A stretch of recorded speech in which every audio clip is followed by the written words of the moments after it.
ایک صاحب نے یورپ سے پوچھا ہے کہ وہ وہاں ایک ایسے اسٹور میں کام کرتے ہیں جہاں حرام اشیاء کی خرید و فروخت ہوتی ہے، تو ایسے میں وہ حرام آمدنی سے کیسے بچ سکتے ہیں؟ دیکھیں، یورپ میں ہیں یا پاکستان میں ہیں، کہیں بھی آپ ہیں، حرام جو اشیاء ہیں وہ کھانے پینے والی ہوں یا کوئی بھی، مطلب ان کی خرید و فروخت بھی ناجائز ہے، اور ایسی دکان جہاں پر وہ رکھی جاتی ہیں، اٹھائی جاتی ہیں، کسٹمر کے لیے لائی جاتی ہیں، اس کی بھی اجازت نہیں ہے بالکل بھی۔ تو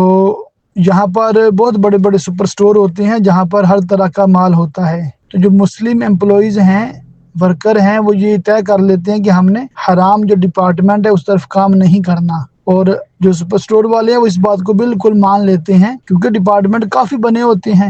ظاہر ہے مختلف لوگوں نے مختلف ڈپارٹمنٹس میں کام کرنا ہوتا ہے، ایسا تو نہیں ہوتا بھی ایک ورکر ہر ڈپارٹمنٹ میں ہر روز کام کرے، تو وہ تقسیم کر دیتے ہیں بآسانی۔ تو مسلم جو ورکر ہیں وہ حلال جو ڈپارٹمنٹس ہوتے ہیں ان میں کام کرتے ہیں، کپڑے کے ڈپارٹمنٹس وغیرہ میں کام کرتے ہیں، تو یوں اللہ کی رحمت سے ان کی آمدن بھی حلال رہتی ہے۔ تو یہ بالکل بھی بہانہ